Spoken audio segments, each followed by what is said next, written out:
Bien, bonjour à toutes et à tous. On va vous demander quelques minutes de patience. On attend encore quelques participants. En tout cas, la T2E et l'ADEME sont très heureux de vous accueillir à ce webinaire sur la décarbonation de l'industrie.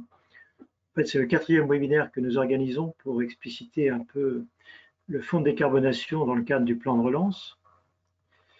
Bien sûr, je dirais que décarboner l'industrie, compte tenu de son impact sur les gaz à effet de serre, c'est un enjeu tout à fait majeur pour atteindre les ambitions de la France en termes de stratégie nationale bas carbone. Donc, on va voir cet après-midi les différents outils qui existent aujourd'hui qui vous permettent de décarboner votre industrie. Alors, par décarbonation, bien sûr, on va entendre l'efficacité énergétique, l'économie d'énergie. On va penser aussi à la chaleur renouvelable, chaleur fatale, biomasse par exemple, à l'électrification des procédés, ou bien à des intrants matières ou des recyclages matières qui permettent également d'économiser des gaz à effet de serre. Alors, cet après-midi, nous aurons 4 experts de l'ADEME avec nous, Valentin Jean, Florent Villard, Antoine Sarouille et Sylvain Bordebeur. Et nous aurons également M. Selim Bousseta de la DGE pour présenter le guichet concernant les plus petits projets. Donc, je vais céder tout de suite la parole aux équipes de l'ADEME.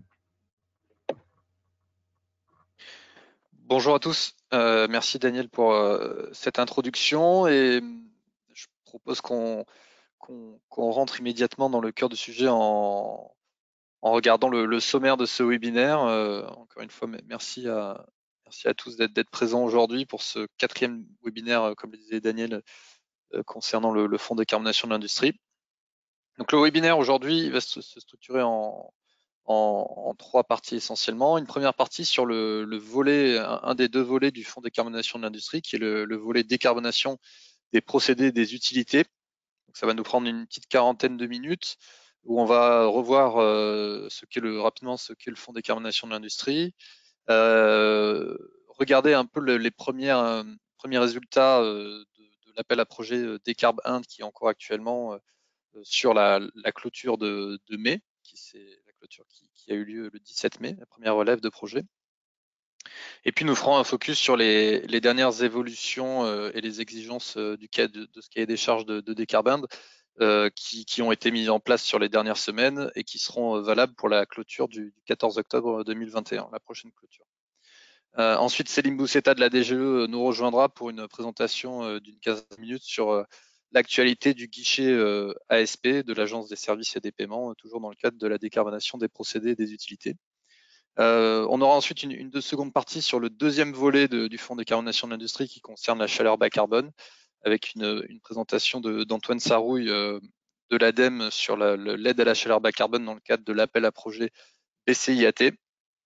Et puis nous terminerons avec quelques actualités autour de la décarbonation de l'industrie côté ADEME et enfin une session de questions-réponses. Mais nous allons essayer de répondre tout au long de ce webinaire à vos questions. Donc n'hésitez pas à les poser dans la section dédiée.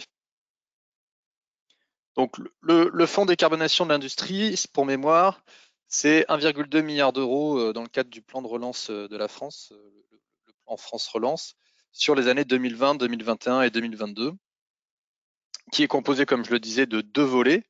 Un premier volet décarbonation des procédés et des utilités et un second volet chaleur bas carbone.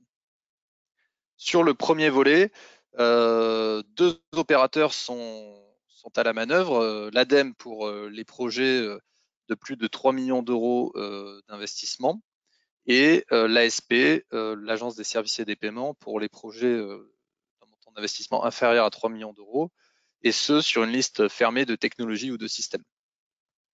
Côté chaleur bas carbone, on parle essentiellement donc de la chaleur bas carbone issue de la biomasse ou des CSR.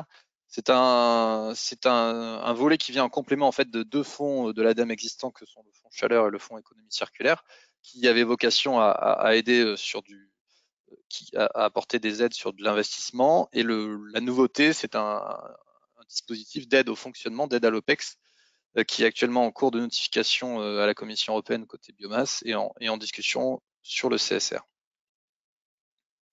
Sur la slide suivante, nous avons essayé de cartographier temporellement et aussi ces différents dispositifs. du côté des offres de l'ADEME. Donc en 2020, côté volet décarbonation des procédés, c'est-à-dire la partie gauche de cette slide, nous avions lancé un appel à projet dit IndusE, très focalisé efficacité énergétique, comme son nom l'indique, pour efficacité énergétique.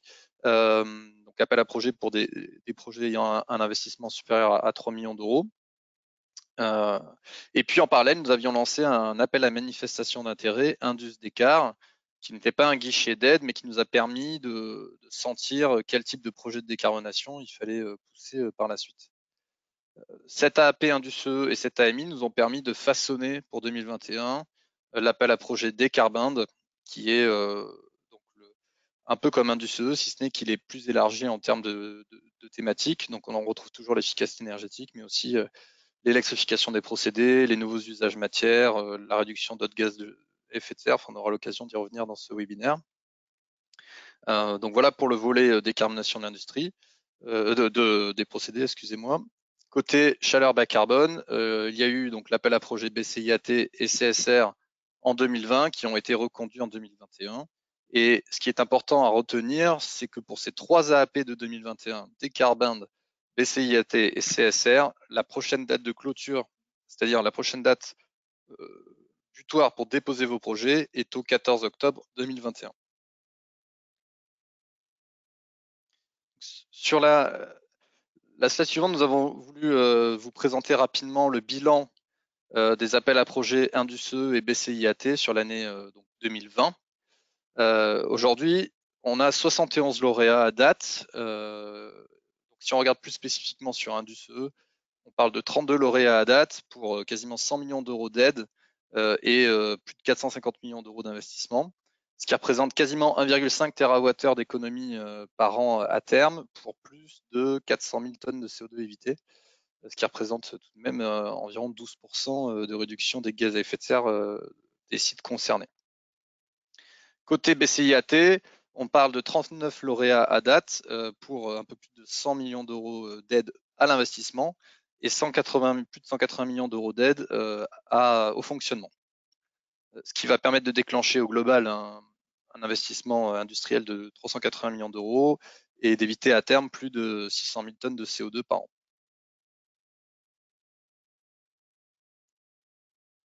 Donc voici un petit peu pour l'introduction du fonds de décarbonation de l'industrie. On vous propose pour la suite de faire une première analyse de la clôture du 17 mai et donc des projets qui ont été déposés à cette clôture du 17 mai sur l'AAP décarbonation de Décarbind, qui est donc sur la décarbonation des procédés des utilités très spécifiquement.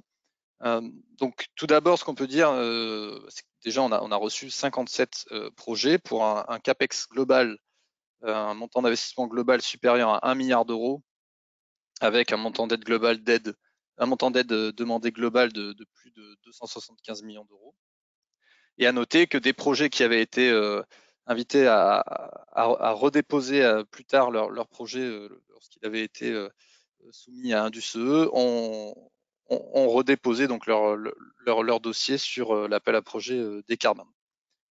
Si on regarde la répartition des montants d'aide demandés sur ces 57 projets, on observe qu'en fait le gros des demandes se situe entre 1 million et 5 millions d'euros d'aide demandée pour un CAPEX moyen de 7,7 millions d'euros.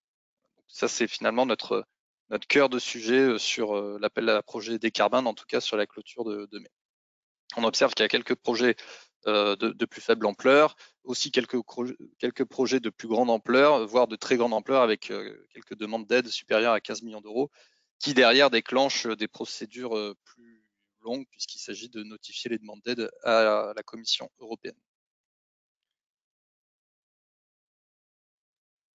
Si on analyse ces résultats de dépôt sur Décarbind au niveau géographique et qu'on les compare avec les résultats de IndusE, ça nous donne la carte suivante. Donc, dans les bulles bleues, ce sont les projets qui ont été déposés à Décarbind. Dans les bulles grises, les projets qui ont été déposés à IndusE.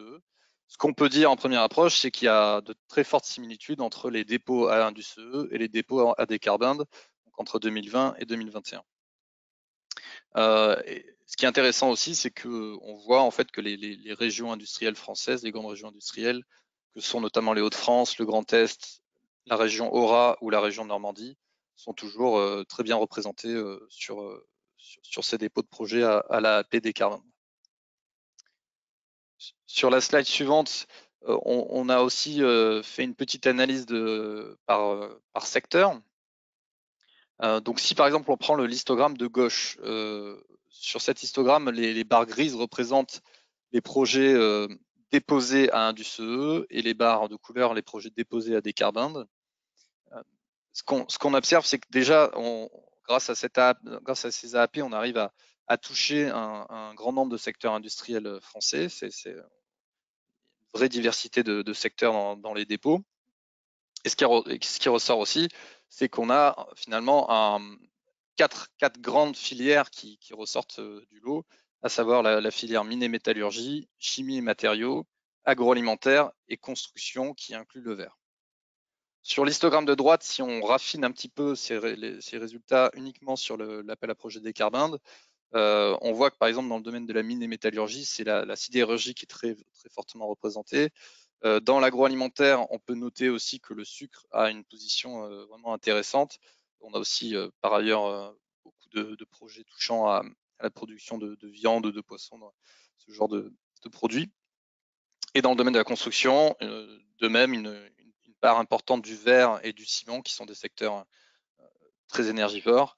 Donc voilà, donc c'est intéressant de retrouver dans ce raffinage de l'analyse des secteurs, les secteurs énergo-intensifs qu'on connaît bien. Rapidement sur cette 10e slide, on voulait vous présenter quelques grands acteurs qui ont déposé des projets sur Décarbinde. On a des entreprises de toute taille qui déposent des projets, bien entendu, des petites, des moyennes et puis des grandes. C'était histoire de vous montrer un petit peu les acteurs phares. Et on retrouve dans les déposants les grands acteurs de chacun des secteurs industriels, des filières industrielles mentionnées, comme Total, ArcelorMittal sur la sidérurgie, Arkema, Sanofi, BASF sur la chimie, Saint-Gobain dans la construction, Lafarge, Vicat dans le ciment, par exemple. Enfin, pour continuer donc cette analyse, nous souhaitions aussi vous montrer quel type de décarbonation ont été présentés dans les projets déposés à Décarbinde. Donc tout d'abord, sur cet histogramme, donc en bleu, ce sont les projets déposés à Décarbinde, en gris, les projets lauréats de Indus.CE. Et il faut garder en tête qu'un projet peut émarger à plusieurs thématiques, notamment dans le cas de ce qu'on appelle les grappes de projets, où un projet peut être constitué de plusieurs sous-projets. Ce qu'on observe sur Décarbinde, c'est que l'efficacité énergétique reste le cœur de cette AAP, avec 44 projets qui présentent cette thématique, dont la moitié sur de la récupération de chaleur fatale. Mais ce qui est intéressant aussi de voir, c'est que l'élargissement finalement des thématiques à l'électrification, des intrants matières alternatifs et la réduction d'autres gaz à effet de serre a bien été noté et a intéressé les porteurs de projets, puisqu'on a une belle percée de ces autres thématiques, notamment de l'électrification des procédés. Afin de donner un peu plus de corps à ces thématiques de décarbonation, nous avons voulu ici vous présenter quelques projets dans chaque thématique qui ont été lauréats sur l'appel à projet Indus.CE. Donc, typiquement, sur l'efficacité énergétique, c'est le projet DETEX dans le domaine du plâtre, par exemple, avec le renouvellement d'un séchoir par un séchoir plus performant sur le plan énergétique et qui aura peut-être à terme la possibilité d'accueillir du CSR. Sur les intrants matières alternatifs, c'est par exemple le projet de Vicat avec la substitution du clinker par des argiles activées afin de produire du ciment bas carbone. Sur la récupération de chaleur, un exemple typique, c'est par exemple le projet donc que Enertime a porté chez le verrier AGC, à savoir la récupération de chaleur sur les fumées du four verrier pour produire de l'électricité via un ORC, un organique Rankine Cycle. Et enfin, sur la thématique électrification, on peut parler du projet de Novacarb, donc un remplacement d'un turbo-compresseur au charbon par un motocompresseur électrique, électrification des procédés, ou encore la mise en place d'une recompression mécanique de vapeur chez Innovin pour la production de sels solides, le tout dans le domaine de la chimie. Donc voilà pour cet état des lieux de Décarbind et du Fonds décarbonation de l'industrie. Je passe la parole à Valentin pour rentrer plus dans le détail du cahier des charges Décarbind et de ses dernières évolutions. Merci Florent. Donc du coup, pour cet appel à projet version 2021, donc on le rappelle, la deuxième date de clôture sera le 14 octobre.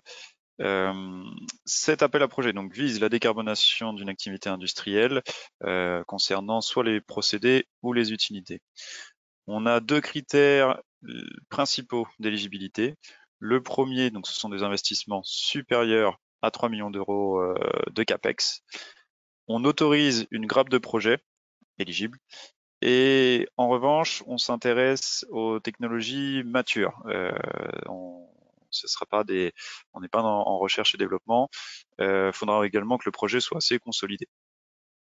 L'autre critère, c'est la réduction des émissions de GES à isoproduction, donc sur les différentes thématiques que l'on a listées, efficacité énergétique, électrification, intrants-matières alternatifs.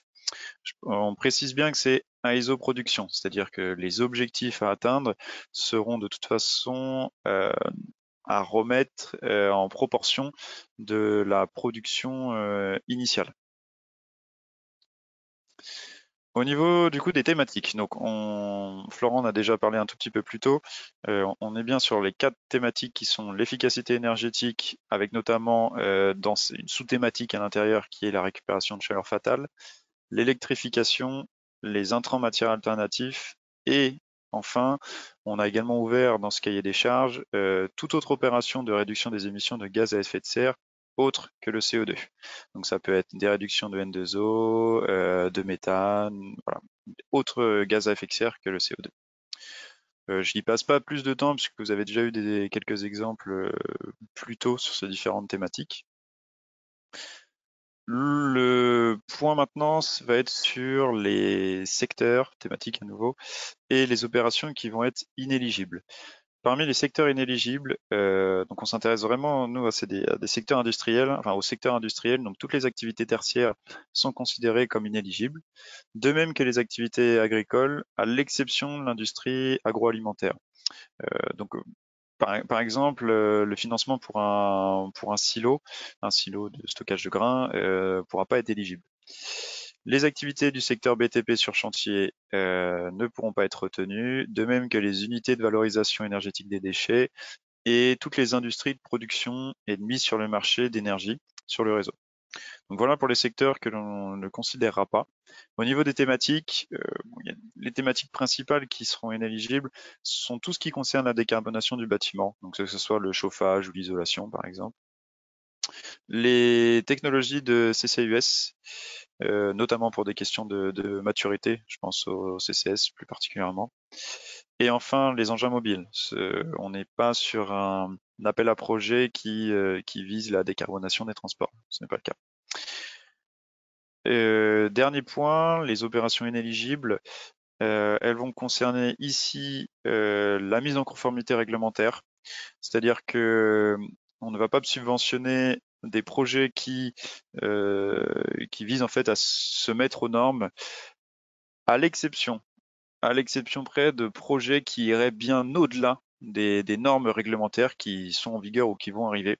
Mais ça reste assez particulier et il faut réussir à bien prouver que le projet va bien au-delà en termes environnementaux des normes qui vont être mises en place.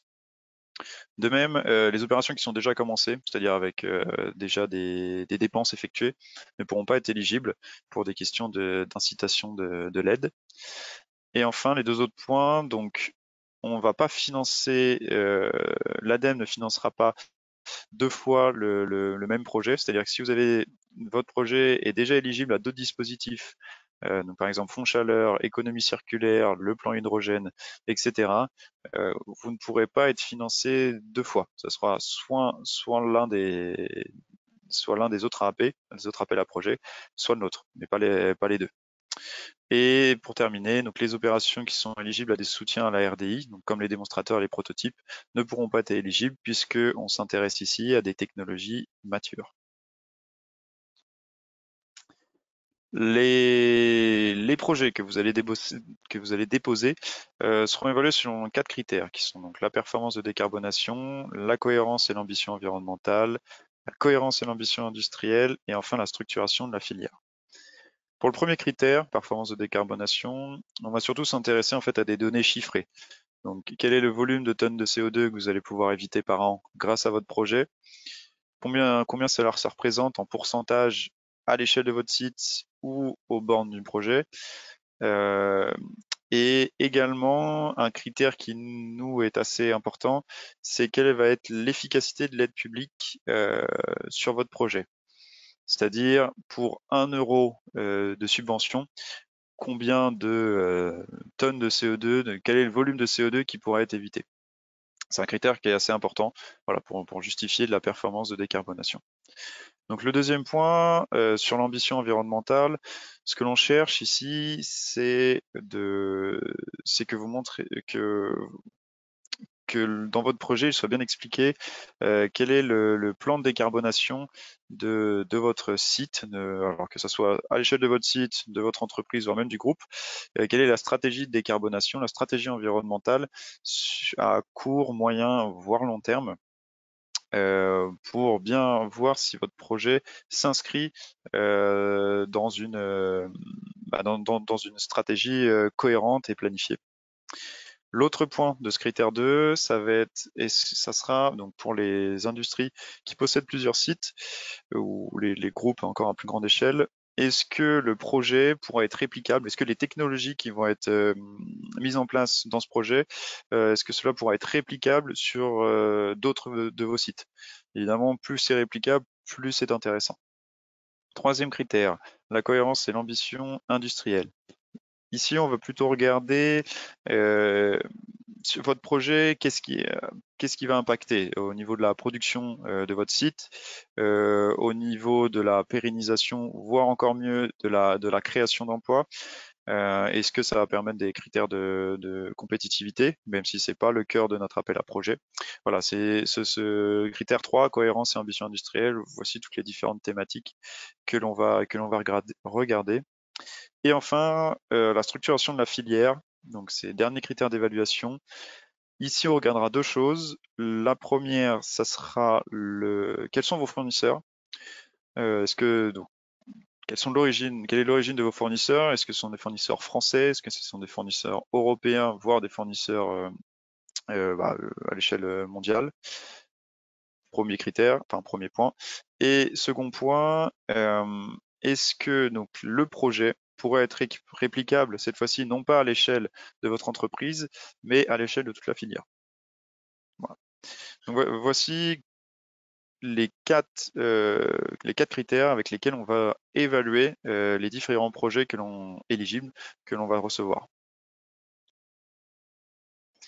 Maintenant, je vais faire un petit point sur le SIRET et le SIREN pour cet appel à projet, puisque on va différencier deux choses. Donc, dans les deux critères d'éligibilité de cet AAP, donc on a l'investissement supérieur à 3 millions d'euros et que ce soit un projet qui réduise les émissions de gaz à effet de serre.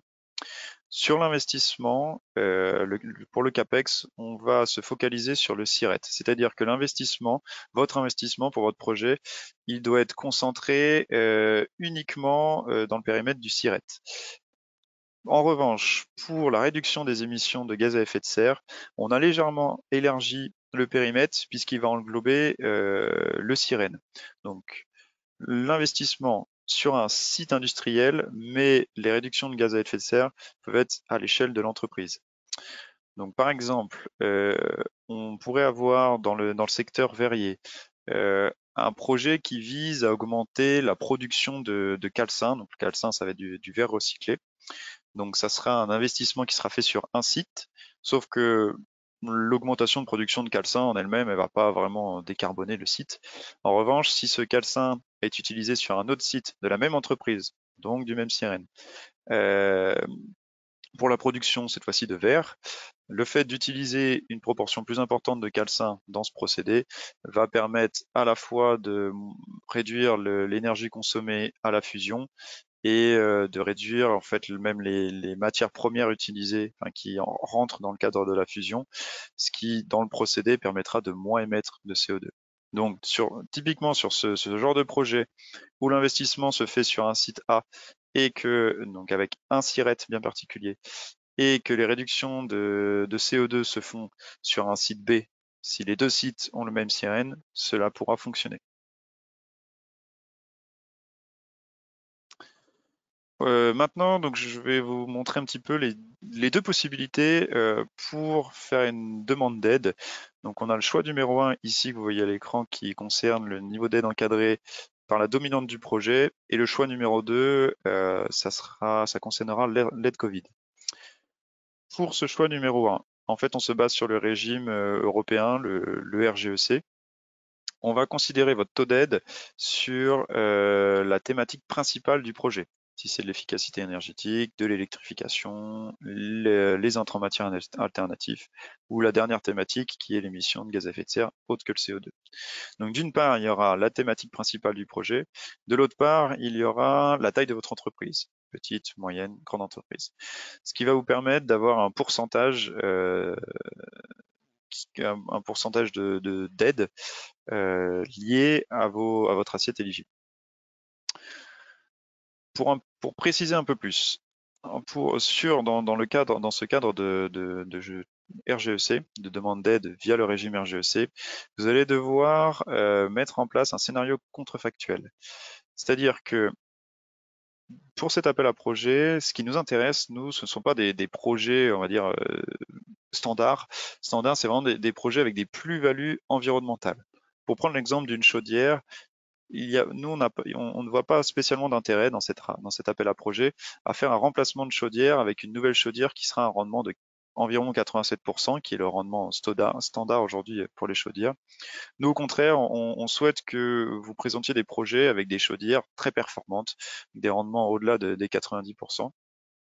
Sauf qu'évidemment, cette surperformance environnementale engendrera un surcoût, et ce pourcentage, que les 30, 40, 50% qui seront appliqués, vont en fait être appliqués sur ce surcoût-là.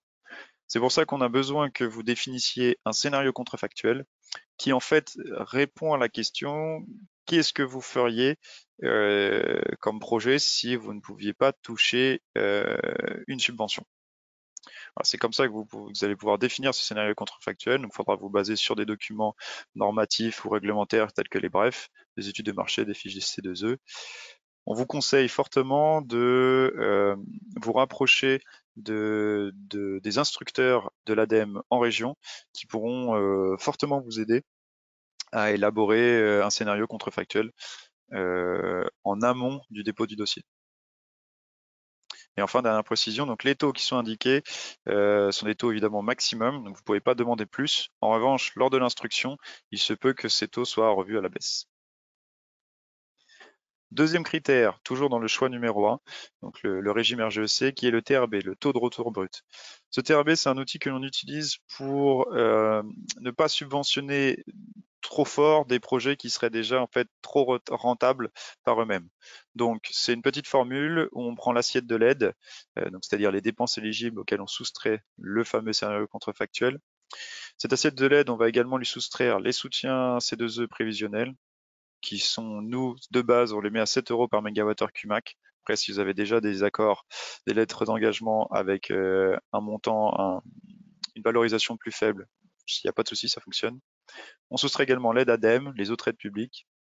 On divise le tout par les gains annuels générés par l'investissement, donc qui vont être soit dus aux économies d'énergie, aux économies de matière.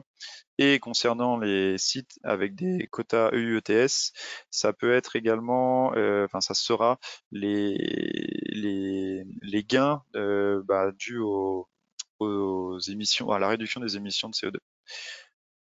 on fait ce calcul et il faut que le taux de retour brut soit supérieur à 24 mois. S'il est inférieur aux 2 ans, on considère que le projet est trop rentable et donc l'aide sera diminuée. Petite précision, mais je vais y revenir juste après. Donc pour les quotas UETS, lors de la clôture du 17 mai, on était à 25 € par tonne de CO2 et on est passé à 40. Deuxième choix, donc ça c'est l'aide Covid. Donc cette aide qui était à la base d'un montant de 800 000 € a été réévaluée il y a quelques mois à un montant de 1,8 million d'euros.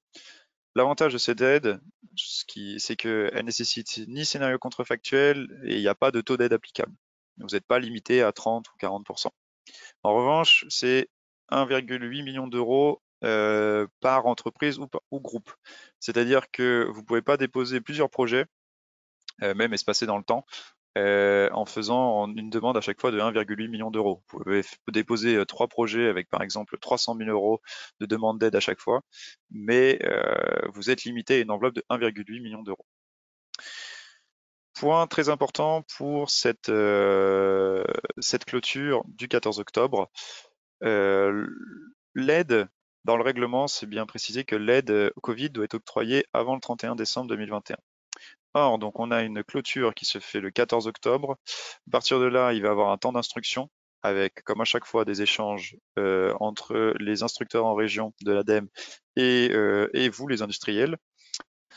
Ensuite, il va y avoir la décision de financer ou non ce projet. Et enfin, il va y avoir la période de contractualisation qui nécessite de nouveau des échanges avec les industriels.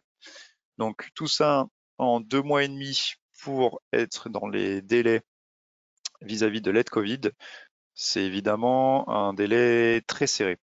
Très serré du coup pour les industriels qui souhaiteraient faire une demande d'aide Covid. Donc vous pouvez, il n'y a aucun souci. En revanche, il faudra que votre dossier soit extrêmement clair, extrêmement précis, puisque si il y a quelques erreurs dans les bilans énergétiques, si on voit qu'il y a des erreurs dans les chiffres, si on voit que le dossier n'est pas très bien ficelé et qu'il y a des zones d'ombre, que la description technique n'est pas terrible, ou par exemple d'autres difficultés comme une entreprise en difficulté, ce qui pourrait nécessiter de recevoir des documents prouvant que l'entreprise est sortie de ce statut. Voilà, tout un tas de petites choses qui sont pas du tout, qui empêchent pas du tout la poursuite de l'instruction du projet et qui empêchera pas que le projet soit lauréat, mais qui risquent de retarder l'instruction. Le problème, c'est que dans ces cas-là, on risque de ne pas être dans les délais pour l'octroi d'une aide Covid. Et si passé le 31 décembre 2021, du coup, cette aide Covid ne pourra plus être octroyée. Du coup, à ce moment-là, on pourrait basculer sur le régime RGEC, qui est donc le choix 1 que j'ai présenté plus tôt. Le souci, c'est que à ce moment-là, il faudra définir un scénario contrefactuel, un taux d'aide, et donc on repart sur une phase d'instruction. Donc vraiment, j'insiste, si vous souhaitez déposer en faisant une demande d'aide Covid, c'est possible, mais il faut que vos dossiers soient vraiment très bien faits. Et donc, il faudra vraiment échanger en amont avec les instructeurs de l'ADEME en région. Et enfin, les nouveautés du cahier des charges.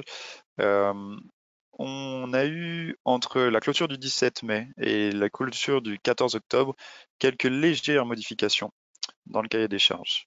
La première concerne la DREAL. Avant le 17 mai, on avait beaucoup insisté lors des webinaires avec la T2E, on avait beaucoup insisté justement pour que vous contactiez nos référents de l'ADEME en amont de votre dépôt. Et c'est ce que vous avez fait pour la quasi-totalité. Et ça a été vraiment très apprécié et très efficace. C'est-à-dire que tous les dossiers qu'on a reçus, l'immense majorité des dossiers que l'on a reçus ont eu des scénarios contrefactuels qui étaient bien faits. Les dossiers étaient plus solides que ce qu'on avait eu en 2020. Donc vraiment, c'était très appréciable.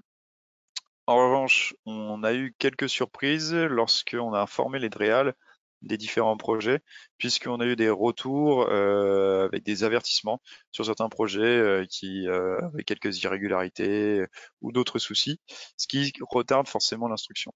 Donc ce que l'on souhaite, c'est que vous informez en fait votre DREAL de votre projet. Et on vous a mis la liste des contacts dans le cahier des charges.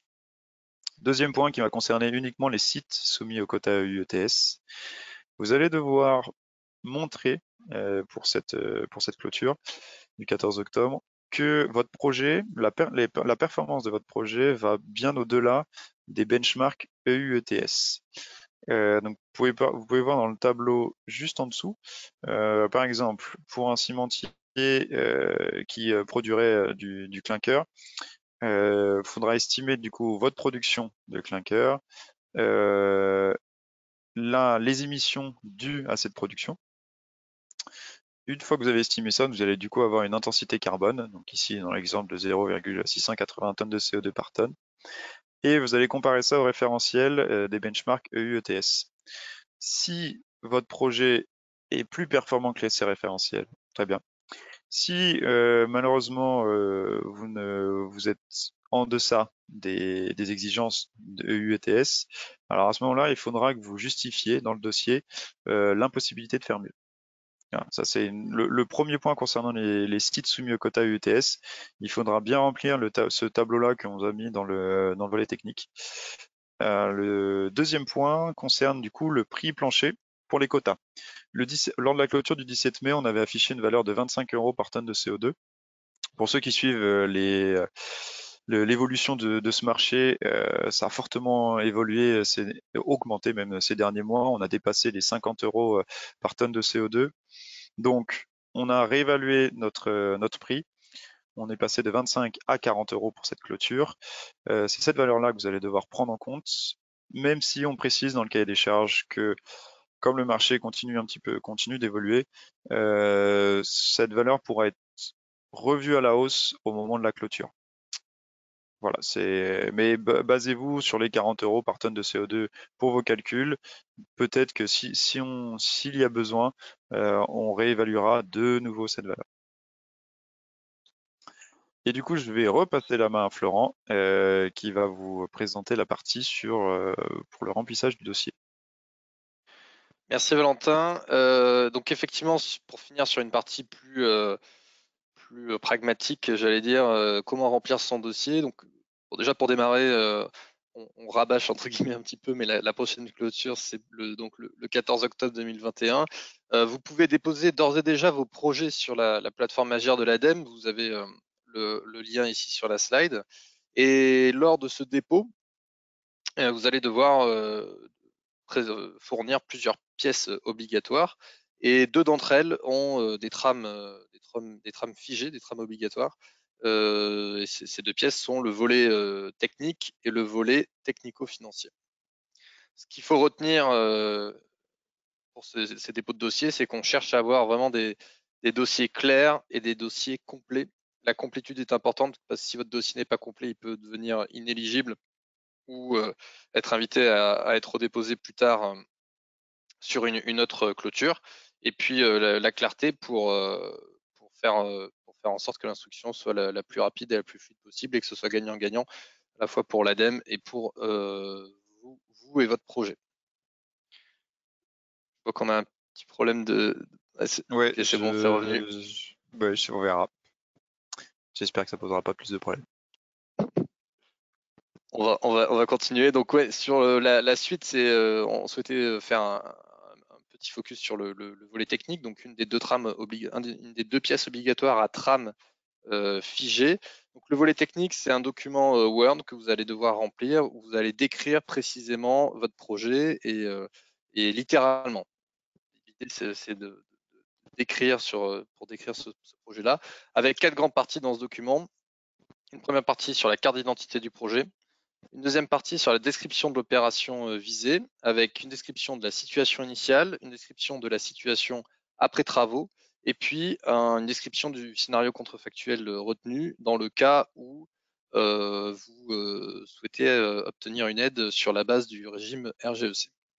Une troisième partie dédiée aux objectifs attendus de l'opération, et notamment une évaluation par rapport aux 4 critères dont Valentin parlait: performance de décarbonation, ambition environnementale, ambition industrielle et structuration de la filière. Et enfin, une partie plus juridique sur les engagements du bénéficiaire. Explication claire et précision attendue pour faciliter l'instruction sont vraiment les maîtres mots sur ce volet technique. Concernant le volet technico-financier, cette fois-ci, c'est un Excel à trame figée aussi qui est à remplir et qui est composé de 6 onglets différents.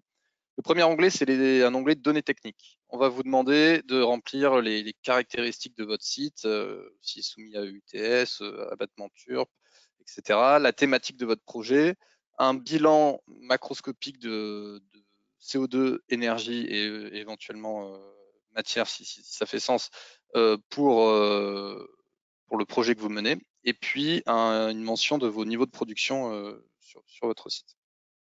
Deuxième onglet sur les données économiques du projet, à savoir quel est le budget pour ce projet-là, quel est le plan de financement, vos sources de financement diverses, quelle modalité de calcul, choix 1 RGEC, choix 2 régime Covid temporaire, quel est l'investissement contrefactuel. Donc après avoir décrit le scénario contrefactuel dans le volet technique, là vous allez pouvoir le chiffrer concrètement dans le volet technico-financier, et puis un calcul du TRB pour clôturer cet onglet.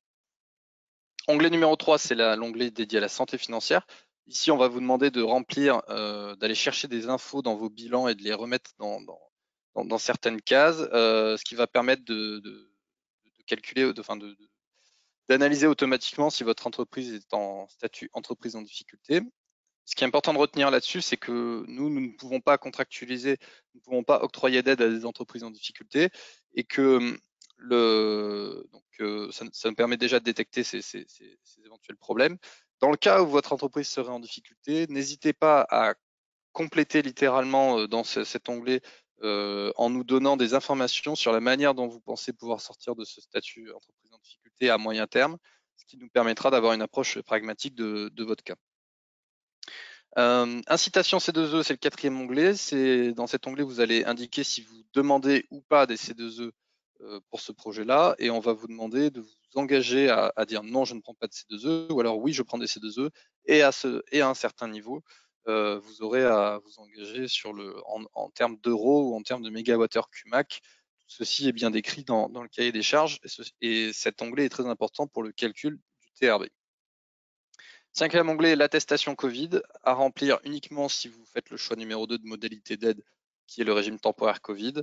Et dans ce cas, il faudra que vous déclariez dans cet onglet toutes les aides Covid que vous avez pu toucher par ailleurs depuis le début de cette crise.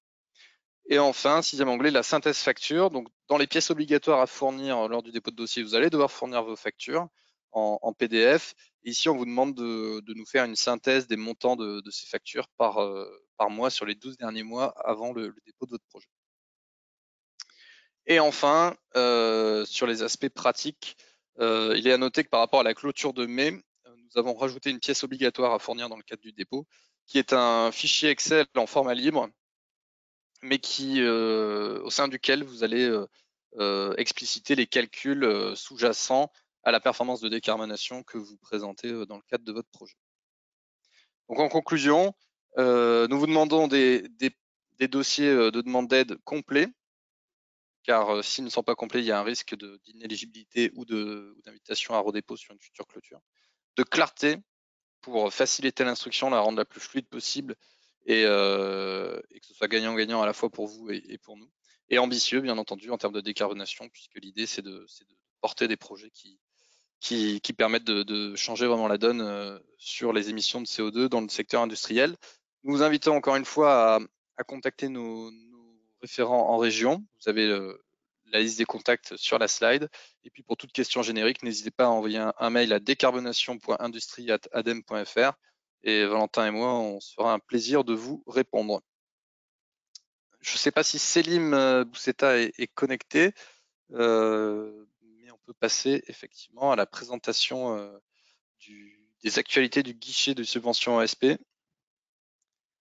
Oui, bonjour, Selim Bousseta de la DGE. Bonjour Selim, je te laisse la parole. Oui, très bien. Parfait. Bonjour à tous, je viens tout juste d'arriver.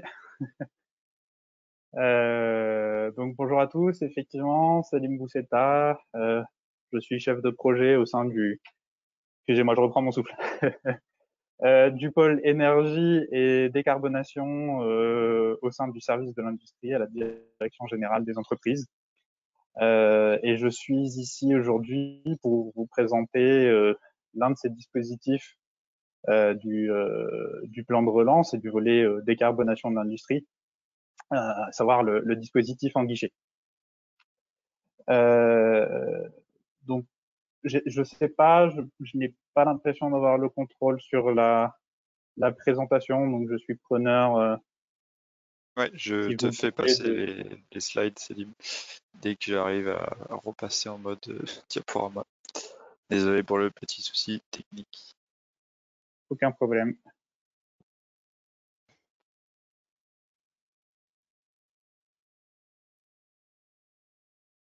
Ça va me laisser le temps de reprendre mon souffle. Voilà, normalement c'est bon, je sais pas trop pourquoi ça saute, donc j'espère que ça va se stopper. Alors moi je vois plus rien. On voit pas ton écran, Valentin. Ok, alors...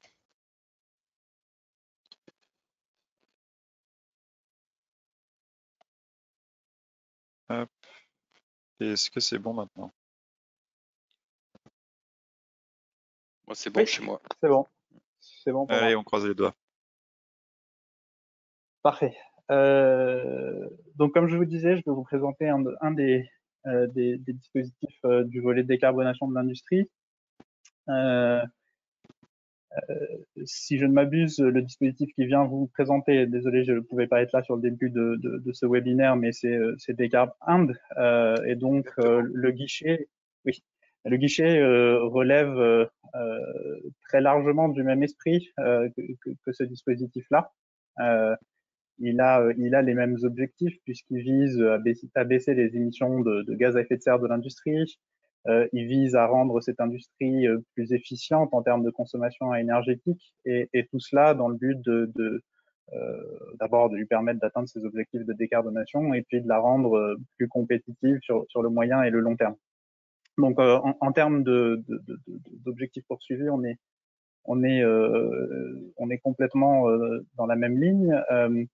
Il relève par contre ce guichet d'une logique un tout petit peu différente, puisque le point de départ, en fait, c'est un petit peu le dernier venu des dispositifs de décarbonation de l'industrie, le guichet. La logique était d'essayer de mettre en place un dispositif qui soit ouvert à des projets de moindre envergure. Pardon. Les appels à projets ont tous un seuil minimum pour plus de 3 millions d'euros pour la participation, enfin, ou en tout cas pas forcément 3 millions d'euros, mais voilà, un seuil minimum de participation. L'idée, l'esprit du guichet, c'était de permettre à des projets de toute taille de se présenter et d'être éligibles à un soutien. Et en objectif avoué, indirect mais avoué, c'est que ça permet également de toucher un public de plus petites entreprises qui ont forcément des plus petits projets, notamment des TPE et des PME. Et on le voit, ça c'est un guichet qui a presque 9 mois aujourd'hui, et on voit sur ces 9 mois que cet objectif est largement rempli dans la mesure où le public qu'il sollicite est composé à plus des 2/3 de PME.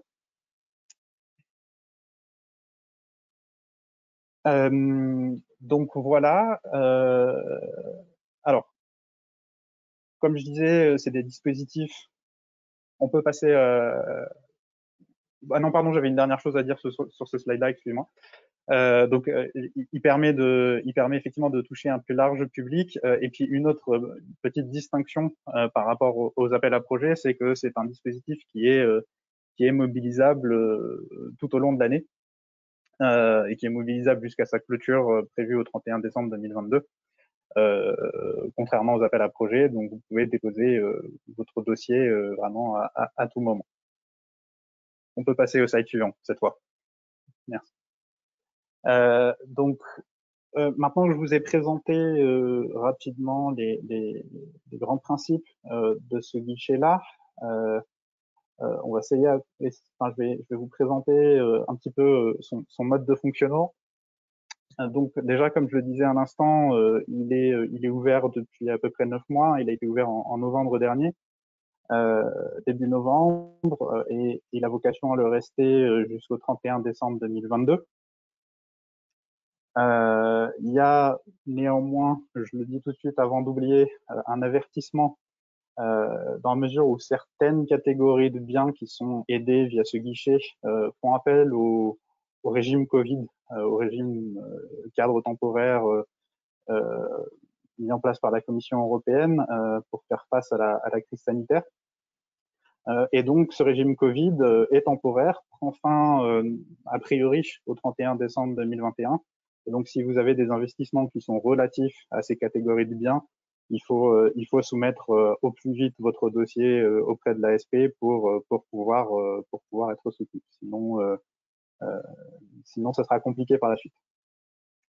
Donc voilà pour cet avertissement. Je referme cette parenthèse. L'autre différence entre ce dispositif et le dispositif qui vous a été présenté précédemment, c'est que globalement,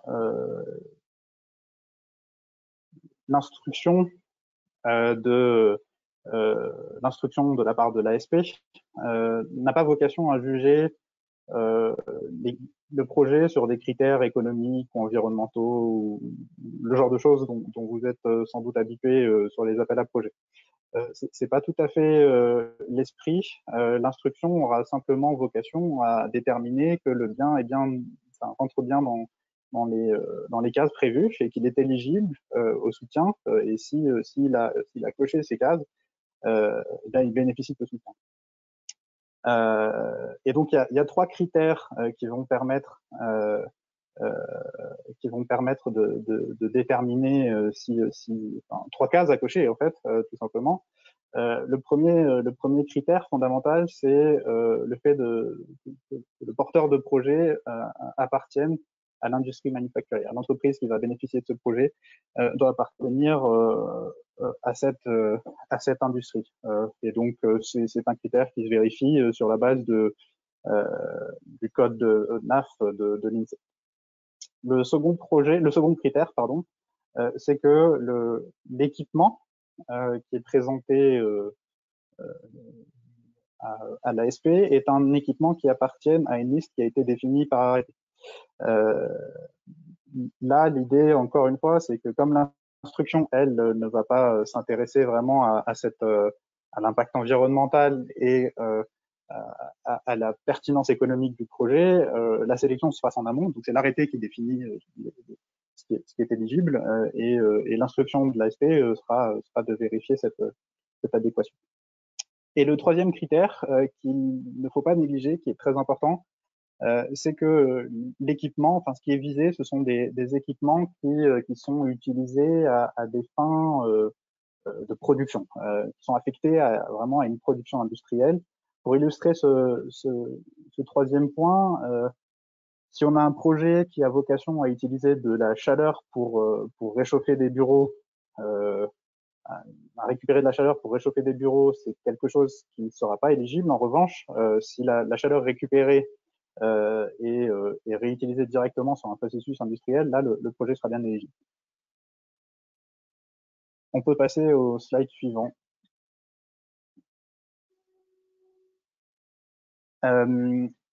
Donc voilà, ensuite, pour continuer sur le fonctionnement, la mécanique de ce guichet, donc une fois qu'il a été qu'un projet a été déterminé, enfin, que l'éligibilité a été déterminée, on applique aux dépenses qui sont présentées un coefficient d'intensité d'aide qui sont fixés par arrêté. Donc les choses sont assez transparentes de ce point de vue-là. Pour détailler les modalités de calcul de l'aide, donc l'ASP va déterminer les dépenses éligibles. Elle va en soustraire les éventuels C2E qui auraient été qui permettent d'abaisser finalement le coût supporté par l'entreprise sur ce projet-là et appliquer cette intensité d'aide.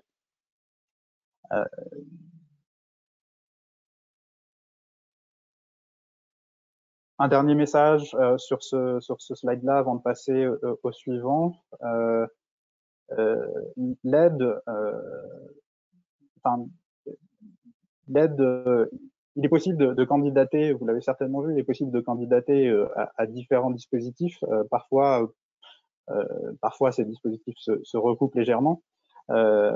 Et il est néanmoins déconseillé de le faire pour un même projet. Si vous avez un même projet, une même dépense et que vous allez voir que vous allez faire 2 demandes au titre de ce projet, il y a fort à parier que vous n'aurez pas de soutien supplémentaire parce que, en tout cas, au moins pour ce guichet géré par l'ASP, on est au maximum permis par la législation européenne, donc on ne peut pas faire plus, à moins d'être en contradiction avec la législation européenne et de s'exposer du coup à devoir rembourser les aides qui ont été distribuées de manière indue. Et donc, pour cette raison, il est vraiment déconseillé de se porter candidat, en tout cas pour les mêmes dépenses, se porter candidat à 2 appels à projets ou 2 dispositifs. Ça risque vraiment d'être contre-productif avec chaque instruction qui devra prendre en compte le fait qu'il y aura peut-être une aide octroyée par l'autre. Donc, c'est quelque chose qu'il vaut mieux éviter. On peut passer au slide suivant. Et on peut passer du coup au slide suivant aussi, puisque je viens de présenter ces différents aspects. Alors, comment faire, maintenant qu'on a dit tout ça, comment faire pour candidater? Donc, il me semble que je le disais tout à l'heure, il faut faire une demande de subvention. Donc, c'est assez simple. Une des idées aussi derrière ce dispositif, c'est puisqu'on soutient des plus petits projets, il faut aussi que la marche pour accéder au soutien, la marche administrative notamment, soit plus petite. Et donc, la demande, elle est assez simple finalement, c'est remplir son formulaire, joindre les pièces justificatives qui sont demandées, parmi lesquelles, la plus importante est bien évidemment le devis, et puis envoyer son dossier à l'ASP via l'adresse mail qui sera affichée à la fin de cette présentation. Donc l'ASP, une fois que vous avez réalisé ces 2 étapes, l'ASP accuse réception du dossier, et il est très important d'avoir en tête que ce n'est qu'au moment où vous recevez cette accusé réception que vous pouvez commencer à mettre en œuvre l'investissement. Si vous avez investi avant d'avoir formalisé votre demande et avant d'avoir reçu cette accusé réception de la part de l'ASP, tout simplement aucune aide ne pourra vous être versée par la suite.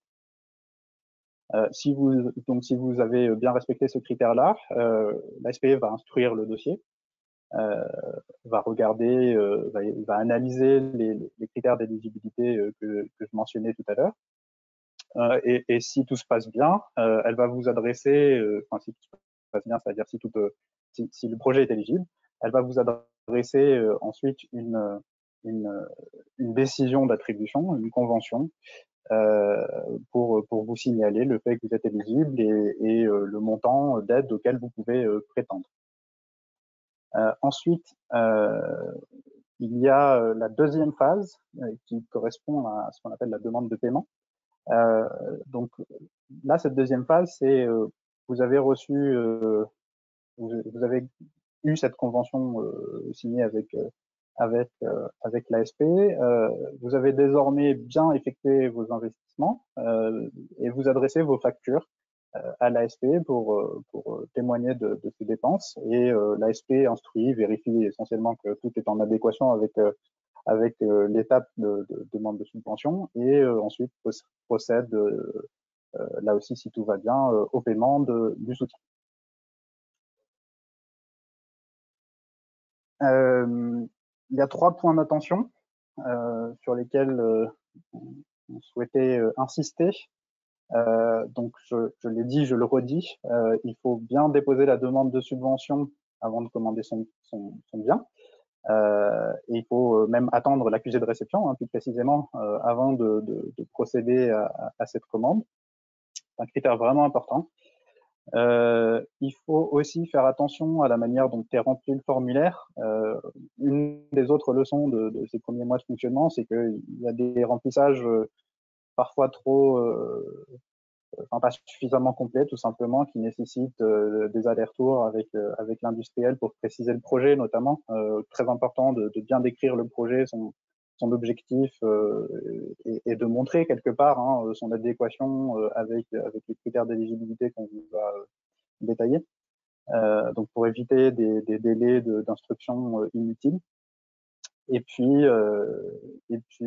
troisième point d'attention, évidemment, faire attention à bien inclure toutes les pièces justificatives, là aussi pour éviter d'avoir à réaliser des allers-retours, et notamment présenter des devis qui explicitent clairement les dépenses qui sont éligibles. C'est également très important pour la bonne instruction par la suite.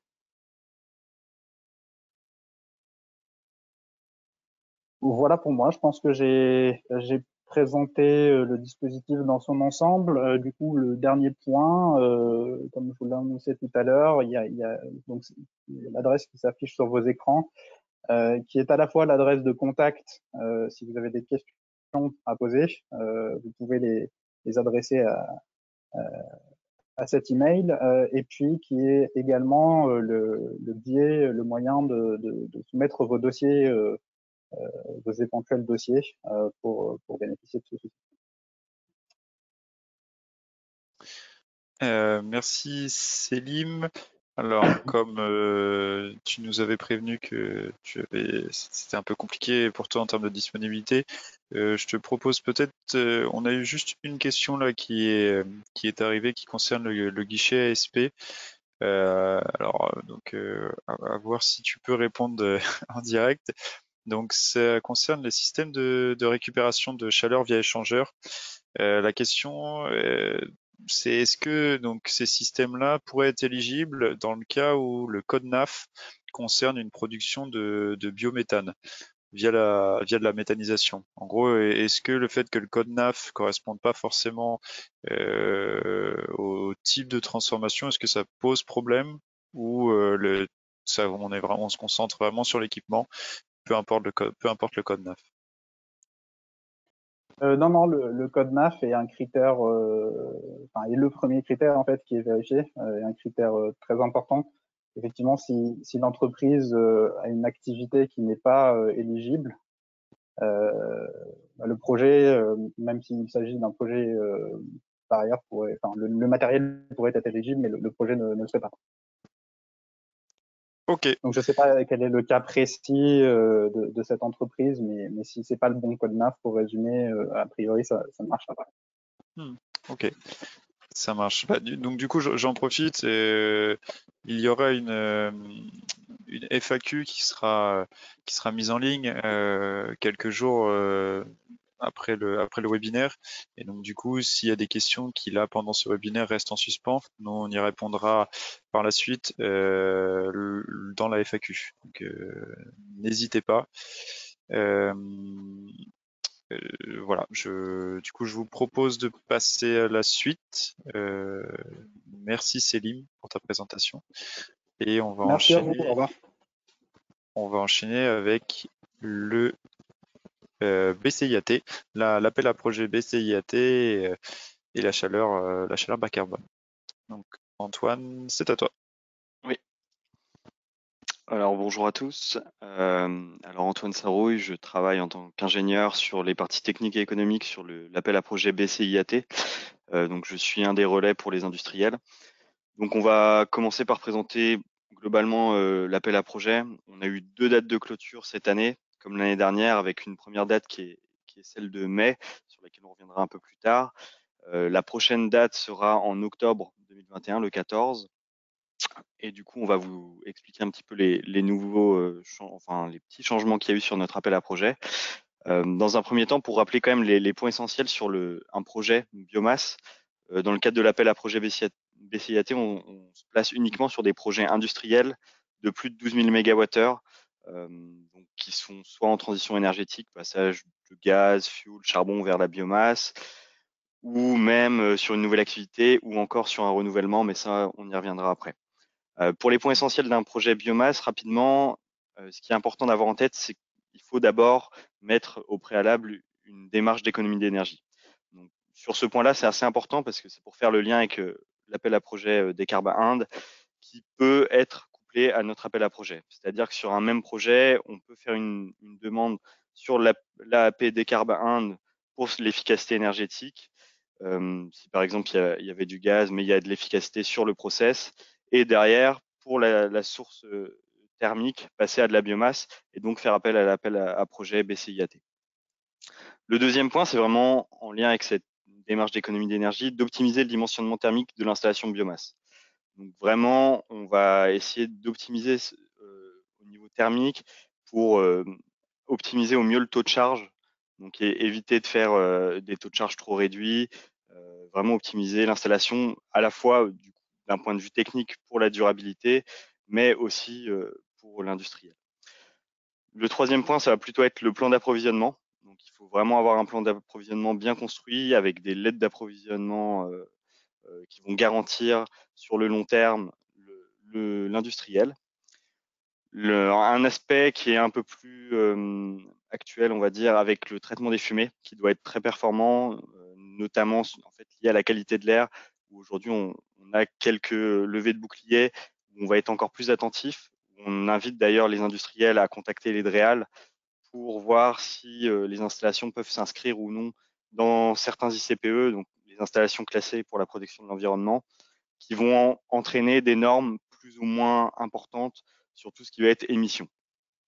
Et enfin, le dernier point, c'est d'optimiser le montage technique et financier, parce que ça va être des points qu'on va regarder de près, notamment sur l'aspect économique, parce qu'on va raisonner à la fois en ratio, en euros par mégawattheure, ou en euros par tonne de CO2 d'origine fossile évitée, mais également sur le taux de rentabilité interne. Alors, du coup, tu peux passer à la suite. Donc, en complément de ça, pour les projets biomasse, on va revenir un peu à la base. L'intérêt de la biomasse aujourd'hui, ça va être surtout d'avoir de la visibilité sur les coûts de production. Donc, on l'a vu là les dernières années avec une grosse variabilité sur le gaz. À l'inverse, la biomasse va permettre généralement de mettre en place des contrats sur des termes un peu plus longs et donc d'avoir une certaine visibilité. Bon, les technologies qui sont éprouvées, pour avoir un ordre d'idée, depuis les années 80-90, ça existe, notamment dans l'industrie du bois.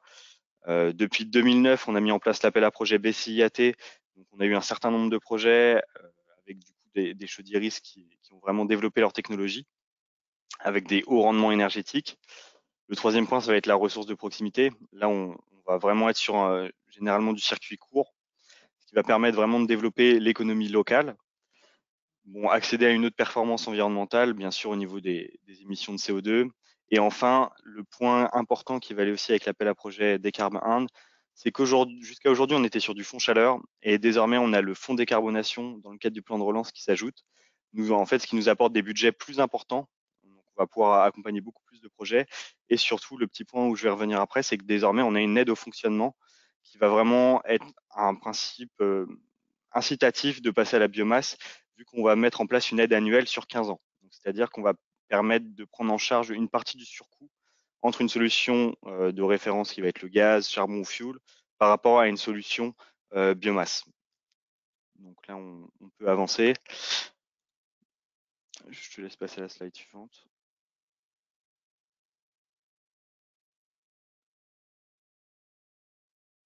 Hop. Donc pour revenir un peu aussi aux bases de l'appel à projet, comme je l'ai évoqué, on est sur des projets industriels de chaufferie biomasse de plus de 12 000 MWh. Lorsqu'on va être inférieur à 12 000 MWh, on pourra directement contacter les directions régionales de l'ADEME pour être accompagné en aide forfaitaire directement.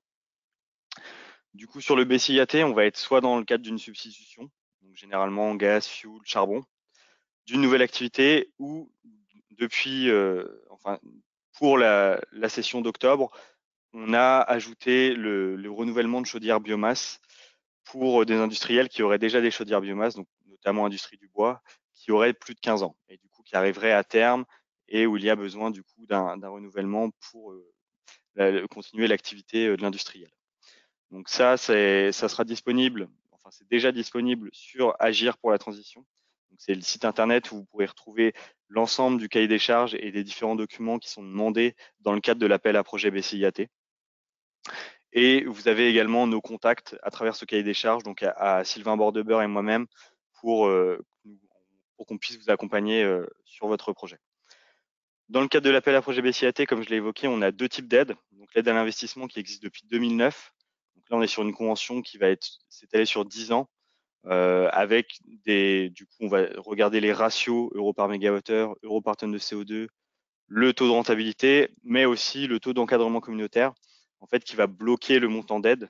Donc ça va être un montant maximum, mais comme dans le cadre de l'appel à projet des Carbes Inde, on peut le voir à la baisse, en fonction bien sûr de la rentabilité et des différents taux. Pour une grande entreprise, on va être à 45%, jusqu'aux petites entreprises où on sera à 65%. Donc la nouveauté du plan de relance depuis septembre, c'est l'aide au fonctionnement. C'est un mécanisme qui est encore en cours de validation au niveau de la Commission européenne, qui devrait sortir d'ici peu. Donc ce nouveau mécanisme va s'inscrire sur 15 ans avec une aide annuelle qui va être définie. Donc là, je vais y revenir dans 2 slides pour voir les petites modalités, mais globalement, c'est une aide qui va venir chaque année et qui va s'adapter à la réalité du marché chaque année.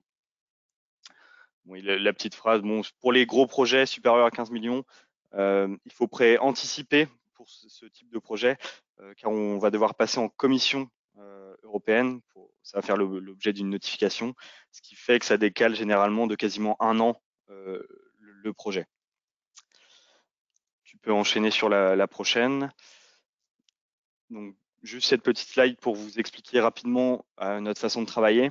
Aujourd'hui, on va prendre en compte 2 solutions. Une solution de référence qui va être le gaz, charbon ou fioul en fonction des industriels, qu'on va comparer à une solution biomasse. En fait, on va voir les coûts annuels sur les combustibles, les différentes charges, que ce soit les taxes, l'électricité, maintenance, entretien. On va ajouter bien sûr les tonnes de CO2 à tout ça, et ce qui va nous donner généralement une économie ou un surcoût en fonction de la réalité du marché à l'année donnée. Donc l'objectif de l'aide, ça va être de se rapprocher le plus possible de la neutralité, on va dire, financière, c'est-à-dire que le projet biomasse soit équivalent à un projet gaz, charbon ou fioul. Donc aujourd'hui, on est encore plus dans ce cas-là, étant donné qu'on a mis en place l'aide au fonctionnement, qui va vraiment permettre d'ajouter un caractère incitatif au passage à la biomasse. Donc, pour ça, tu peux passer à la suivante. Donc, ce qui est intéressant sur celle-là, c'est pour pas non plus revenir trop longtemps, c'est qu'on va être, contrairement à l'aide à l'investissement qui est traité directement par l'ADEME, on va avoir des conventions ADEME, l'aide au fonctionnement va être mise en place par l'ASP, qui est l'Agence des services et des paiements, qui mettra en place du coup ces conventions. Donc pour ces conventions, comme le mécanisme est encore en cours, les différentes modalités sont définies bien sûr avant signature et on devrait le savoir d'ici les prochaines semaines, prochains mois. Le point important, c'est la petite formule que j'ai mis en bas, que vous pourrez du coup avoir accès par la suite, qui présente en fait l'aide. Aujourd'hui, il y a l'aide REF, donc c'est généralement le surcoût lié à la biomasse, donc c'est l'aide qui va être demandée par l'industriel. Par exemple, s'il y a un surcoût annuel de 100 000 euros, l'industriel pourra demander 100 000 euros. Et à ça va s'ajouter une part variable. Donc c'est ce qu'on voit avec le bêta. Cette part variable, en fait, va s'adapter à la réalité du marché. Donc, en gros, l'aide au fonctionnement va varier en fonction du marché. Donc si on prend l'exemple du gaz, si le gaz du coup augmente, la solution biomasse va être plus compétitive et du coup, par exemple, les 100 000 euros passeront peut-être à 80 000 euros. Et inversement, si le gaz chute, comme la biomasse va être moins compétitive, on va donner un peu plus d'aide, on passera peut-être à 120 000 euros. Donc ça, c'est pour expliquer rapidement.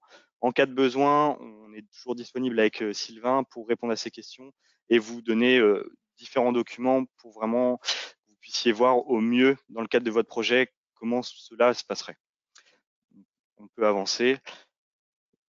Donc là, c'était d'un point de vue global le fonctionnement du BCIAT. On va vous présenter rapidement maintenant un petit bilan du BCIAT. Comme je le disais, depuis 2009, donc entre 2009 et 2020, on a eu 140 installations qui ont été validées dans le cadre du BCIAT, 68 qui sont actuellement réalisées et 72 en cours. Je vais y revenir après, mais on a eu malgré tout 38 projets lauréats sur les sessions de juin et octobre 2020. Donc en fait, dans le cadre de ce plan de relance, avec l'aide au fonctionnement, il y a eu un gros engouement sur l'appel à projet BCIAT, avec de nombreux projets. Donc comme on voit, 140 installations entre 2009 et 2020 et dont 38 uniquement sur 2020, donc, ce qui représente quand même un poids assez important. L'autre chose très importante, on peut passer à la slide suivante, ça va être l'approvisionnement.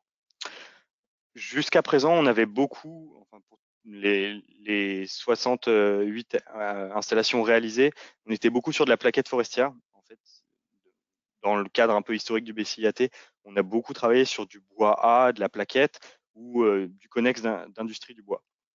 Ce qu'on voit aujourd'hui, et ce qu'il faut avoir en tête, c'est qu'il n'y a pas uniquement ça. On peut monter son projet un peu de la manière dont on le souhaite, soit avec du bois A, plutôt de la plaquette, ou du coup la tendance actuelle, on a de plus en plus de projets en bois B, donc plutôt du déchet de bois traité et souillé. On voit également sur les projets assez récents que le sous-produit agricole garde du sous-produit agricole ou sous-produit industriel. On va être sur une forte augmentation également. Donc, je pense notamment sur les derniers projets, on pouvait trouver de la drèche pour tout ce qui était industrie plutôt brasserie, ou même du miscanthus sur différents projets agricoles. Donc, ce qu'il faut avoir en tête, c'est qu'aujourd'hui, il n'y a pas que de la plaquette forestière.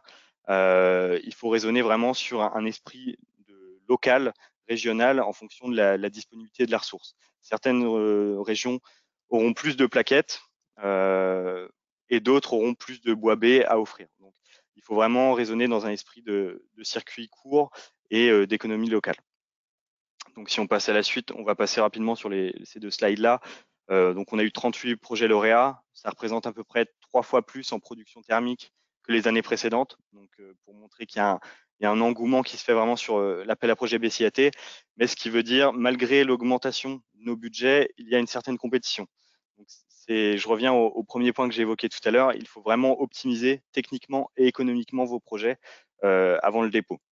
Donc c'est pour ça d'ailleurs on reste disponible avant dépôt pour essayer de vous accompagner. Mais dès que les projets sont déposés, on aura plus de mal à faire évoluer votre projet. Donc on vous invite vraiment à nous contacter en amont. Si on va à la suivante, là c'est juste pour que vous ayez quelques chiffres. On ne va pas s'étaler dessus. Vous pourrez regarder, ça représente à peu près 126 millions d'euros d'aide sur 15 ans qui ont été engagés en 2020 et sur les premiers projets qui ont été engagés en 2021, donc 21 projets, 170 millions.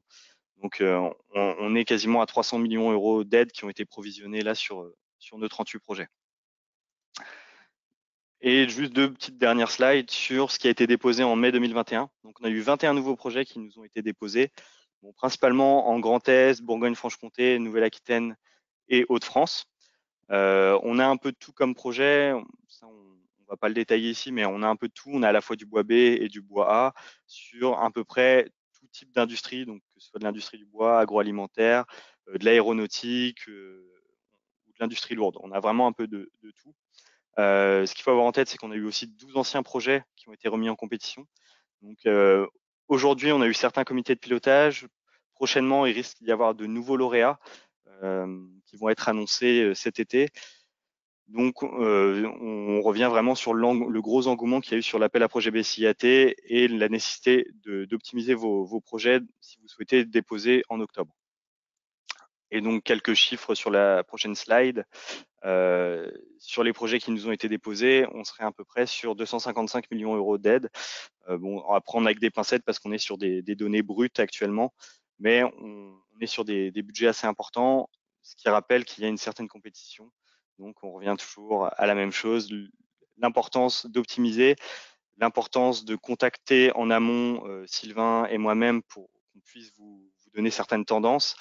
Et je reviens aussi à un aspect qui est vraiment important, c'est la qualité de l'air, avec un contact avec les DREAL en amont et même avec nos cellules en région pour essayer de vous faire accompagner au mieux pour pas qu'il y ait de mauvaises surprises par la suite. Et du coup, la dernière petite slide pour vous. Donc ça, c'est les retours d'expérience, si tu passes à la suivante, qu'on vous laissera regarder. Et le dernier point que j'ai oublié, c'est en parallèle de la qualité de l'air, on vous conseille aussi de contacter les directions régionales pour évoquer l'approvisionnement, donc ce que j'ai expliqué en fonction des régions. Certaines vont plutôt avoir de la plaquette forestière pour les projets et d'autres auront peut-être plutôt du bois B ou même des ressources en sous-produits industriels. Donc, il faut vraiment contacter aussi nos directions régionales pour qu'ils puissent vous accompagner en vous disant bah, justement peut-être plutôt partir sur de la plaquette forestière sur votre projet car vous avez un gisement à 20 km de l'entreprise. Donc il y a vraiment ces 3 points-là. Nous contacter pour l'aspect technique et économique avec mon collègue Sylvain, contacter Edreal sur l'aspect qualité de l'air et enfin contacter nos collègues en région, en direction régionale, sur la partie approvisionnement. Et avec ça, normalement, vous aurez un projet qui sera globalement bien monté et qui aura plus de chances de passer lors du prochain appel à projet. Et voilà pour moi, si vous avez des questions, n'hésitez pas. Merci Antoine. Du coup, donc, je vous propose de faire un très rapide point sur les autres actualités et pour terminer donc sur une petite session de questions-réponses. On souhaitait parler à nouveau de l'expérimentation de 4 accompagnements pour la transition énergétique et la décarbonation industrielle. Donc, il s'agit en fait, l'idée est de mettre en place des nouvelles méthodologies qui pourront être diffusables aux industriels. Et donc, dans ce cadre, on va réaliser une expérimentation avec l'ADEME. L'ADEME va financer des prestataires qui, suivant les thématiques, les 4 thématiques qui sont définies dans le tableau, donc le lot 1, trajectoire d'investissement bas carbone, lot 2, qui concerne les mix énergétiques bas carbone, lot 3, l'audit effacement et lot 4, audit stratégie. Donc, ces prestataires seront financés par l'ADEME et iront travailler avec des industriels sur l'une ou plusieurs des 4 thématiques précisées dans les lots. L'idée est qu'on recherche donc des industriels volontaires qui pourraient du coup recevoir et travailler avec un prestataire pour que le prestataire, par exemple, les aide à définir pour le lot 1 une trajectoire d'investissement bas carbone. Et nous, derrière, ça va nous permettre donc de concevoir des méthodologies avec des retours d'expérience. Donc voilà, c'est vraiment une expérimentation. Ce sont des prestataires qui sont payés non pas par l'industriel, mais par l'ADEME, qui iront réaliser leur expertise chez les industriels volontaires. Donc on a un certain nombre d'industriels, un nombre limite d'industriels pour chaque lot. Donc 18 industriels pour le lot 1. Pour le lot 2, c'est plus vaste, c'est entre 40 et 80. Lot 3, lot 4, 20 et 15 industriels maximum. Donc si vous êtes intéressé en tant qu'industriel, n'hésitez pas à nous faire des retours, donc notamment en contactant Thibaut Rouenet de l'ADEME, puisque à la rentrée en septembre 2021, le premier appel à la candidature sera lancé, c'est-à-dire que les industriels intéressés pourront candidater pour l'un des 4 lots, voire plusieurs dans les limites des places disponibles, et ensuite travailler avec les prestataires pour donc soit pour leur audit, soit pour la stratégie, une stratégie bas carbone, un mix énergétique bas carbone, etc. Nous, de notre côté, avec le prestataire, une fois qu'on a les retours d'expérience, donc on va consolider les différentes méthodologies et au plus tard en 2024, mais on espère plus tôt réussir à finaliser tout ça plus tôt. Donc on pourra mettre en ligne ces différentes méthodologies qui à terme en fait pourront engendrer de nouveaux dispositifs d'aide. Donc voilà pour cette expérimentation. Si en tant qu'industriel vous êtes intéressé par l'une des 4 thématiques, contactez donc Thibaut Rouenet qui répondra à toutes vos questions. Dernier point, et après on passe aux questions-réponses. Les prochaines rencontres de la transition industrielle. Vendredi 1er juillet, si je ne me trompe pas.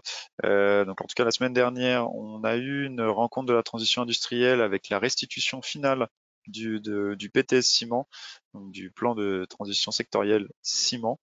À la rentrée, le 2 septembre, il y aura une nouvelle rencontre qui concernera l'empreinte carbone de l'industrie française, présentée par l'Uniden, et un benchmark international des investissements dans les usines neuves, cette fois-ci présenté par l'ADEME.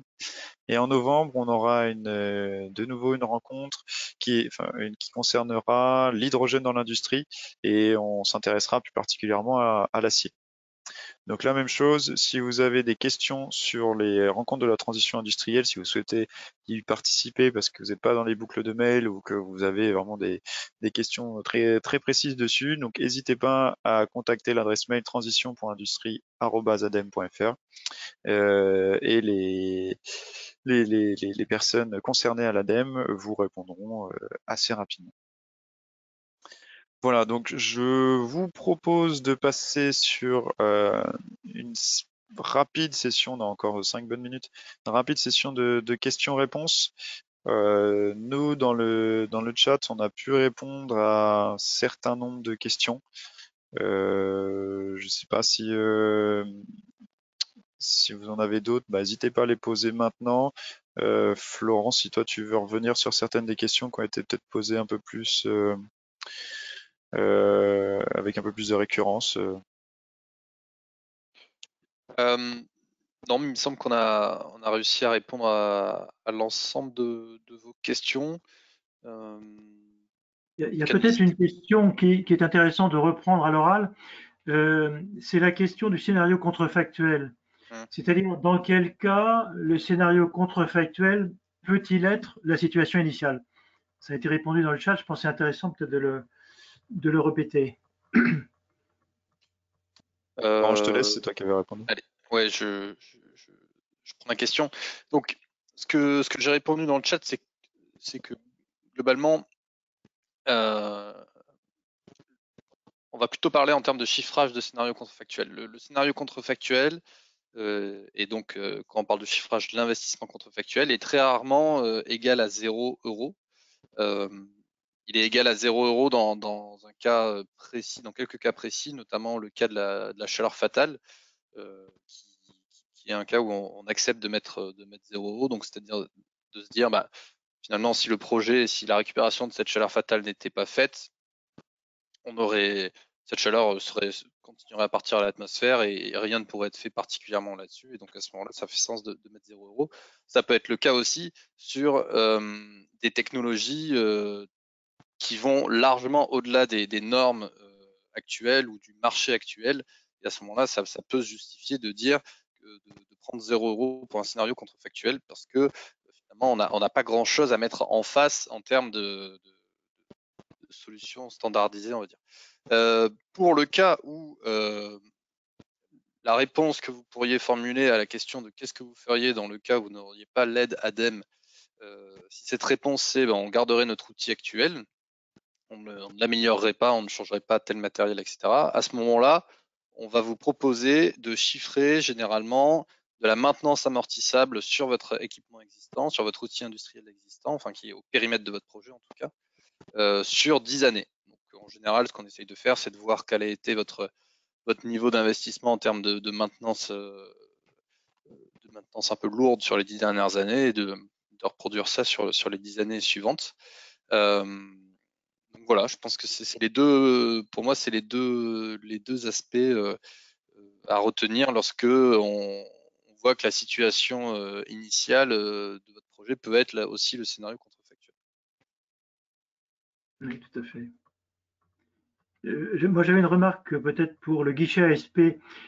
Tout à l'heure, M. Boussetta n'a peut-être pas indiqué qu'il y a eu une modification récente sur le nombre d'actions éligibles, en fait, qui était de 18 et qui sont passées à 21 tout récemment. Il y avait une question de compréhension sur une de ces nouvelles actions, qui est la mise sous vide.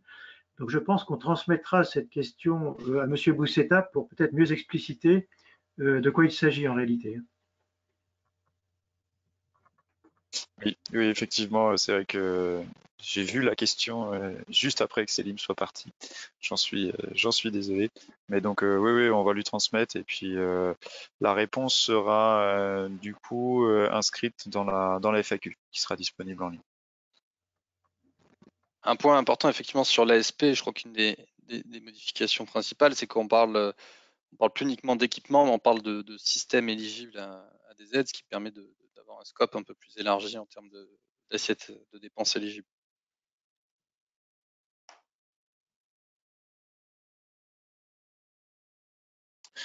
Voilà, donc j'ai l'impression qu'on n'a pas plus de questions. Donc, dans tous les cas, les slides seront disponibles à l'issue de ce webinaire. Donc, dans quelques jours, la FAQ sera également accessible, sachant qu'on remettra, tu me dis si je me trompe, Daniel, mais donc on remettra également les anciennes questions qui avaient été posées lors de l'ouverture de l'appel à projet des Carb Inde il y a quelques mois. Donc on mettra également en ligne les questions et les réponses qui avaient été rédigées. Alors, effectivement, il y a déjà une première FAQ en réalité qui est en ligne sur le site de la T2E. On vous donnera aussi le lien quand on va vous envoyer les liens avec l'enregistrement et avec les slides. Donc celle-ci existe déjà et puis elle sera éventuellement un petit peu complétée suite à la réunion d'aujourd'hui. Très bien. Eh bien, écoutez, on va donc vous souhaiter à tous une excellente journée. Merci. Merci à tous et merci à tous les intervenants de l'ADEME et du ministère. Merci à tous et bon après-midi. Merci. Merci à tous. Merci Daniel. À bientôt. À bientôt. Au revoir.